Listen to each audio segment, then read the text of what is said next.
Guys, I am here today to introduce you to your next Art One project. It is based on an amazing artist and one of all of our favorite things, food, and a man named Wayne Thiebaud. Do you like desserts? Who doesn't?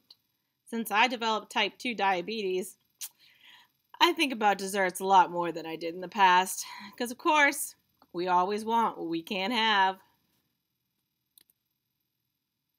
Hungry? You're a teenager. You're always hungry. How about now? Which one of these cakes would be your favorite? I kind of like that one with the swirl on it. You're in luck. And here's a picture of one of my most favorite things in the world, the donut. We're going to talk about an artist today known as Wayne Thiebaud. Wayne was born in 1920 in Mesa, Arizona. He grew up in California, and at one point he worked for Walt Disney as an in-betweener cartoonist one summer. From 1942 to 1945, he worked for the 1st Motion Picture Unit of the U.S. Army of Air Forces. So that meant that he would go take promotional videos and news videos to be shown during clips in movies. He attended San Jose State College. But in 1960, he began teaching at the Sacramento City College. In 1960, he also had his first solo art show at the San Francisco Museum of Modern Art. He met an art dealer named Alan Stone, and we'll learn a little bit later about how he became an important man in Wayne's life. Alan Stone recognized Thiebaud's talent, which led to a sold-out show in New York. Success follows his sold-out show, and in 1962 his work included new paintings of common objects. In 1994 he received the National Medal of Arts from President Clinton. And in 2001 a Lifetime Achievement Award from the American Academy of Design.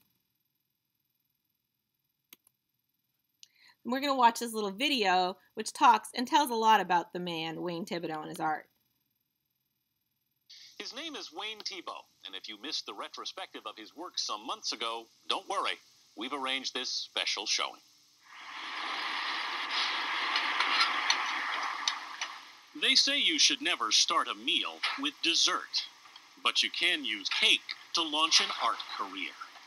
40 years ago, when painter Wayne Thiebaud looked at the swirling frosting on a shop counter, he couldn't help but see gooey gobs of oil paint.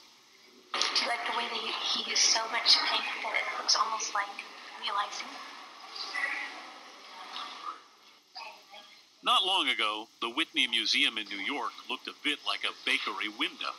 On display, a retrospective of Wayne Thiebaud's remarkable career, featuring his now legendary menu of cakes and pies. You could have picked anything, and you picked pie. Yeah, I really don't know. I painted these 8 or 10 pies on plates and thought, well, no one's going to take me seriously now. But I couldn't leave it alone. His voluptuous oils look like buttercream on canvas. You don't just want to look at his pictures, one critic said. You want to lick them. I want some. You take a lemon meringue pie. It's quite a beautiful thing, a piece of lemon meringue. It's more than just a subject. It's also a kind of relationship to the paint itself, where you really feel like you're sort of making the meringue and touching the cake or working with the pie. At 81, Wayne Thiebaud is still going strong. And it's not just desserts on his plate or his palette. In his Northern California studio, he paints a range of subjects, from the surrounding landscape to the people in his life. What did she think when you were painting this? Well, she's a very good sport, my wife. Betty Jean Thiebaud has been a frequent subject. but it's cakes and pies that have become the artist's calling card. Did you ever feel like you were going to have to live with this label for your whole career, that you were the dessert painter? I have. I have. Is it frustrating ever? Not really, no. It's actually nice that people call you anything. Yeah. You see, Wayne Thiebaud was anything but an overnight success. A cartoonist and drawing instructor in the Army. After World War II, Thiebaud went home to California to teach and to paint. But the serious minds of the art business had a hard time with his whimsical subjects, and one gallery owner told Thiebaud point blank. He said, "Let me tell you something, Mr. Thiebaud." And I said, "Yes." He said, "You are not Picasso." I said, "You're right." He came to New York in '61 to look for a gallery. And he started on 56th Street, and he walked up Madison Avenue and was turned down by every single gallery he went to. So Thiebaud kept walking and landed on the doorstep of a dealer named Alan Stone. And he was just there leaning against the doorway. And I hollered out, I said, "Can I help you?" He said, "No, I just want to rest here."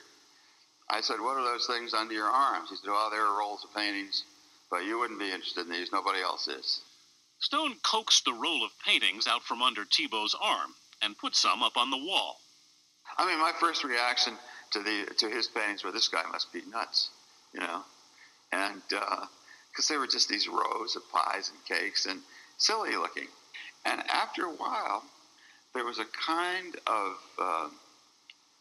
insistence and integrity about them that was undeniable. And when Wayne Thiebaud's show opened at the Alan Stone Gallery in 1962, it was an immediate sensation. A sellout. The Museum of Modern Art even bought a picture. Were you surprised at the sudden success of the show? Absolutely. Shocked. I mean, he was amazed that people would buy them. And I was too. So how do you explain what happened? Well, I think it was a very lucky coordination with what was happening in the art world. Pop art came in about that time. An artist named Warhol was making his name with soup cans. Roy Lichtenstein was putting cartoon images on canvas. Time magazine put Thiebaud at the front of what it called the Slice of Cake School. Your career was made almost immediately then, wasn't it? What career there is, yes. It's a pretty successful career, judging by the auction prices for your work. The record price at auction for a Thiebaud work is a staggering $1.7 million. Thoughts? Well, that's another world, isn't it? You're living in it. Yes, uncomfortably. I'm in love with this man. When people look at your pictures,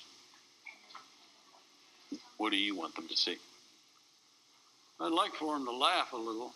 If we don't have a sense of humor, we lack a sense of perspective. His work is about celebrating the joy of living. I always feel uplifted when I see his work. I mean, it makes me feel good. If it does that, man, that's enough. That's enough. As far as I'm concerned, we have a legend here. A legendary artist. When the National Academy of Design honored him last year, the artist said, I haven't the slightest idea what art is. But to be a painter is something which you have to prove. the challenge for a painter, Thiebaud says, is to transport you. I have to confess, you're never really fully convinced of what you're doing. It's just, which is, I think, part of the joy of it. You know, it's like a. That's what makes you keep trying. Yeah, you keep hoping. Wayne Thiebaud has made a familiar world arresting, appetizing, inviting, and all his own.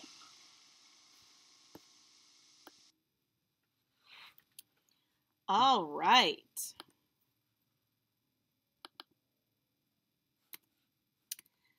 Did you catch that? $1.7 million. And this that video was made quite a few years ago, so I wonder if the price of that one painting has gone up or down. So let's refer back to our last assignment, the elements of art, and look at what elements are repeated in Thiebaud's art. He often used a thick pigment to create texture. He used basic shapes and repetition. He would use a strong outline and horizontal lines. He would use strong values and shadows. And some of his favorite subjects were often common objects you would find, like lipsticks, desserts, toilets, landscapes, and gumball machines. What do you notice about this picture? Do you see the texture, shadow, outline, shape, and line? What about this composition? I kind of feel like it looks like a wheel of cheese, but I think it's supposed to be another cake. What about this menagerie of goodness? Oh my goodness. Where do you see the use of texture? Where do you find the shadow? Is there a strong outline? What shapes do you see? This is a simple but effective composition. I think one of the favorite things I see in this is texture. That frosting is amazing. Here's an example of one of his gumball compositions. What is the element of art that you notice first? Here's another one of my favorites, ice creams. What element pops off the page for you? And finally, this is a case composition, very famous one that Wayne created. What element do you notice first in this composition? So our project, we will be creating Wayne Thiebaud inspired cupcake compositions. You will be completing this entire project utilizing what came in your art kit and paper from your sketchbook. If you'd like to add any additional mediums, please feel free. So looking at this, what elements of art do you think we will be using? Your first step is you're going to draw 6 boxes that measure 3 inches wide by 2 inches high. This will be the cup of your cupcake. Measure in 1/2 inch from the bottom side of your box and make a mark. Please do this on both sides. This is the bottom of your cupcake, and you will then draw a curved line to make the base. Next, you'll use the step-by-step directions provided. You're going to finish detailing your cupcakes. Then neatly color using both your markers and colored pencils. Make sure you add lots of great detail. Next, you will neatly cut out each of your cupcakes. You will then place a new piece of paper horizontal on your table. You will then glue each of your cupcakes in horizontal rows of 3, slightly overlapping as you see here. Finally, in the style of Wayne Thiebaud, using colored pencil, you will draw a cast shadow to the left of each of your cupcakes. Now you're going to sign your piece and submit a picture. So you recognize it. This is what the handout looks like with the step-by-step directions of how to draw some cupcakes. You can use these or you can create some cupcakes of your own. But again, let's make sure we're using lots of detail and great colors. All your resources have been uploaded into this assignment. And as always, if you have any questions, please feel free to reach out.